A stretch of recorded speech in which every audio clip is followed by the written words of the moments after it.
आप लोगों ने तो ये साइन देखा होगा। ये सिंबल इन्फिनिटी टर्म के लिए इस्तेमाल होता है। इस सिंबल को देखने से हम लोगों को 8 या 8 का याद आता है, पर इस सिंबल को टेक्निकल के टर्म में लेमिनस्केट बुलाया जाता है। आपको लग रहा होगा कि ये सिंबल खाली मैथमेटिक्स में इस्तेमाल होता होगा, पर मैं आपको बता दूं कि इस सिंबल को स्पिरिचुअल बिलीफ में भी इस्तेमाल होता है। 17th सेंचुरी में इस सिंबल को पहली बार टैरोट कार्ड, जिसको जगलर या मैगस बुलाया जाता है, उसमें देखने को मिला था। इन्फिनिटी साइन को जॉन वेलिस नामक एक मैथमेटिशियन ने इन्वेंट किया था 1655 में। और मेनली 3 टाइप के इन्फिनिटी को अलग किया गया है, जिससे कि मैथमेटिकल, फिजिकल और मेटाफिजिकल यूज के लिए। अब मैं बता दूं कि इस इन्फिनिटी साइन का मतलब क्या है और लोग किस तरह इस सिंबल या साइन को अपने डेली लाइफ में इस्तेमाल करते हैं। आपको तो पता ही होगा कि इस सिंबल को मैथमेटिक्स के मामले में किस तरह इस्तेमाल किया जाता है, पर मैं आपको बता दूं कि लोग डेली लाइफ में इस्तेमाल करते हैं कैसे। कुछ लोग भगवान में भरोसा रखने के लिए इस सिंबल या साइन को इस्तेमाल करते हैं, क्योंकि ये सिंबल किसी एक रिलीजन को बिलोंग नहीं करता है। दोस्तों को इन्फिनिटी नेकलेस गिफ्ट किया जाता है ताकि उनके फ्रेंडशिप कभी खत्म ना हो। और आपने तो प्लैटिनम एंगेजमेंट रिंग के ऐड देखे होंगे। आप जब ध्यान से देखोगे तो वो ऐड में रिंग पे इन्फिनिटी का सिंबल बना हुआ मिलेगा। इसका भी वही मतलब है, ताकि दोनों के बीच में कभी प्यार की कमी ना हो। अगर मैं आपको इन्फिनिटी का मतलब शॉर्ट में बता दूं तो इसका मतलब एटर्निटी, एम्पावरमेंट और एवरलास्टिंग लव है। तो चलो गाइस, फिर मिलते हैं नेक्स्ट वीडियो में। Take care and bye bye. Hello guys, आप लोग तो इलेक्ट्रिक ईल्स कहीं ना कहीं देखे होंगे, या फिर मूवीज या फिर रियल लाइफ में। और आप हमेशा से सोचते आ रहे होंगे कि क्या इलेक्ट्रिक ईल्स कोई इंसान को मार सकता है, या वो पावर प्रोड्यूस कर सकते हैं, या उनका सबसे खास बात कि वो कितने अमाउंट तक इलेक्ट्रिसिटी प्रोड्यूस कर सकते हैं। जी हाँ, इलेक्ट्रिक ईल्स करंट या इलेक्ट्रिसिटी जरूर प्रोड्यूस करते हैं, पर उनका जो प्रोड्यूस करने का अमाउंट है वो कांस्टेंट नहीं रहता है। मेरा मतलब उनका इलेक्ट्रिसिटी प्रोड्यूस करने का और उसका इस्तेमाल करने का कोई कांस्टेंट अमाउंट नहीं है। वो दरअसल कम इलेक्ट्रिसिटी डिस्चार्ज करते हैं अपने शिकार के लिए, यानी छोटे जानवर को मार के खाने के लिए, और ज़्यादा मात्रा में इलेक्ट्रिसिटी निकालते हैं ताकि वो प्रीडेटर्स या अपने शिकारियों से बच के भाग निकले।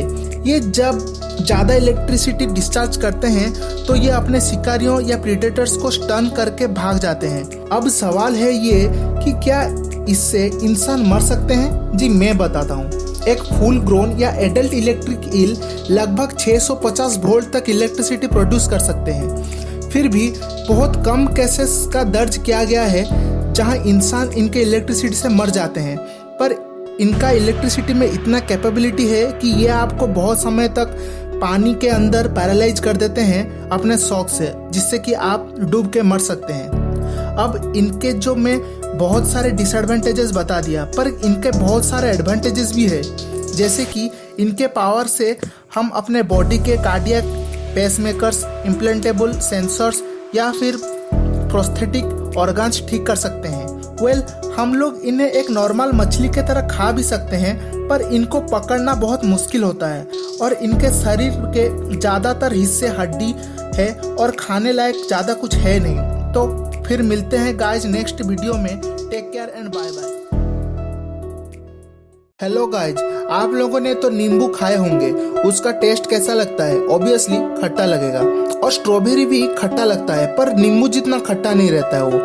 पर आपको ये जानकर हैरानी होगी कि नींबू और स्ट्रॉबेरी में चीनी मौजूद है। जी हाँ, मेरा मतलब शुगर मौजूद है इस फ्रूट्स में। हालांकि स्ट्रॉबेरी में कुछ मात्रा में शुगर रहता है, क्योंकि वो नींबू से थोड़ा कम खट्टा रहता है। पर साइंटिस्ट लोगों ने जब ज़्यादा रिसर्च किया तो उन लोगों ने ये पाया कि नींबू में शुगर 70% रहता है और स्ट्रॉबेरी में 40% के आसपास शुगर रहता है। शुगर के साथ साथ नींबू में लगभग 3 से 6% तक साइट्रिक एसिड मौजूद है स्ट्रॉबेरी के मामले में। अब सबसे बड़ा सवाल ये है, अगर इन दोनों में ज़्यादा मात्रा में चीनी या शुगर मौजूद है तो हम लोग जब खाते हैं तो वो खट्टा क्यों लगते हैं? जी मैं बताता हूँ। इन दोनों में साइट्रिक एसिड के अलावा साकारिन नामक एक केमिकल मौजूद है जो हमारे जीभ या टंग को खट्टा फील कराता है। हालांकि ये साकारिन लेवल नींबू में ज़्यादा है स्ट्रॉबेरी के मामले में। अब मैं बताता हूँ कि कौन सा फ्रूट मीठा लगता है। मेरा मतलब सही में खाने से मीठा लगता है, नींबू जैसा खट्टा नहीं है। वो है फिग्स। फिग्स अब तक का सबसे मीठा फ्रूट पाया गया है। इस फ्रूट का एक मीडियम साइज्ड पीस में 4 ग्राम तक चीनी मौजूद रहता है। मेरे कैलकुलेशन के हिसाब से अगर आप इस फ्रूट के ऐसे मीडियम साइज्ड के 4 पीस खाएंगे तो आप पूरे 32 ग्राम्स की चीनी खा सकते हैं। और जो कीवी फ्रूट्स होता है उसमें ज्यादा मात्रा के विटामिन सी मिलता है और ये फ्रूट हमारे आंख के लिए अच्छा है। और हाँ, ये भी थोड़ा थोड़ा खट्टा लगता है। ये फ्रूट हमारे शरीर के बोन मास इंक्रीज करता है। चलो गाइज, मैं सारे फल के बारे में तो बता नहीं सकता, वीडियो थोड़ा बड़ा हो जाएगा, तो मैं चलता हूँ। आपको फिर मिलूंगा नेक्स्ट वीडियो में। So take care and bye bye. Hello guys, आप लोगों को तो पता होगा कि हमारे अर्थ या प्लैनेट पे 7 कंटिनेंट मौजूद है और हर एक कंटिनेंट के खुद का कंट्रीज और ओशंस है। पर क्या आपको पता है कि ऐसा भी एक कंटिनेंट है जो खुद ब खुद में एक कंट्री भी है? जी मैं बताता हूँ। उस कंट्री और कंटिनेंट का नाम ऑस्ट्रेलिया है। जी हाँ, ऑस्ट्रेलिया एक कंटिनेंट होने के साथ साथ एक कंट्री भी है। हालांकि ऑस्ट्रेलिया का एक ही लैंड मास है अलग कॉन्टिनेंट के मुकाबले, और अलग कॉन्टिनेंट के मामले में बहुत छोटा है।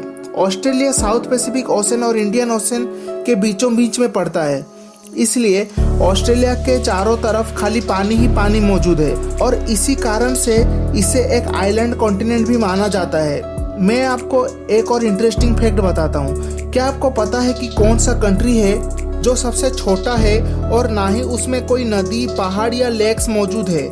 जी मैं बताता हूँ, उसे वेटिकन सिटी बुलाया जाता है। फिर आप लोग सोच रहे होंगे कि वहाँ के लोग बचने के लिए पानी कहाँ से लाते हैं। दरअसल इटली उस शहर को पानी सप्लाई करता है। तो चलो गाइज, मैं चलता हूँ, फिर मिलूंगा आपको नेक्स्ट वीडियो में। Take care and bye bye. Hello guys, आप लोग तो जू वगैरह में घूमने के लिए गए होंगे और आप लोग हाथी तो वहाँ देखे ही होंगे। जू और वाइल्ड लाइफ सेंचुरी में हाथी और बंदर बहुत साधारण यानी कॉमनली पाए जाते हैं। आप लोग तो पता होगा कि हाथी यानी एलिफेंट को लार्जेस्ट लैंड मैमल माना जाता है क्योंकि उनका शरीर बहुत बड़ा है और बड़ा शरीर होने के वजह से वो लोग कूद नहीं सकते हैं, यानी जंप नहीं कर सकते। खाली हाथी नहीं बल्कि दूसरे लैंड मैमल्स जैसे स्लॉथ्स, राइनोज और यहाँ तक हिप्पोज कूद नहीं सकते। आगे देखते जाइए, और भी बहुत सारे इंटरेस्टिंग फैक्ट्स हैं इनके बारे में जो आप लोग शायद ही सुने होंगे। एक नॉर्मल फीमेल इंसान का जब बच्चा पैदा होता है तो उनको 9 महीने लगता है, पर एक हाथी के मामले में जब वो बच्चा पैदा करते हैं तो उनको 22 मंथ्स यानी 1 साल और 10 महीने लगते हैं। आपको तो पता होगा कि जब हमारे घर के कोई खास सदस्य गुजर जाते हैं तो हमको बहुत दुख होता है। यही सेम कंडीशन हाथियों का भी होता है जब उनके ग्रुप का कोई खास मेंबर गुजर जाता है। हम इंसानों के तरह उनके भी देह संस्कार का रिचुअल्स रहता है, जैसे कि डेड बॉडी को पत्तों से या घास से ढक लेना। आपको ये जानकर हैरानी होगी कि हाथियाँ शायद ही कभी भूल पाते हैं। मेरा मतलब अगर वो किसी चेहरे को एक बार देख लेते हैं तो वो उस चेहरे को कभी नहीं भूलते हैं। इसलिए अगर आप किसी हाथी के लिए अच्छा या बुरा करेंगे तो वो हमेशा याद रखेंगे। इसलिए उनको हमेशा रेस्पेक्ट कीजिए। मेरा मतलब सभी जानवर रेस्पेक्ट डिजर्व करते हैं, चाहे वो छोटा हो या बड़ा जानवर हो। क्या आपको ये पहले से पता था कि हाथियाँ मधुमक्खियों से बहुत डरते हैं? और आप लोग जब सुनते हो कि हाथी चूहे से डरता है तो ये गलत है। तो चलो गाइज, मैं मिलता हूँ आपको फिर नेक्स्ट वीडियो में। Take care and bye bye.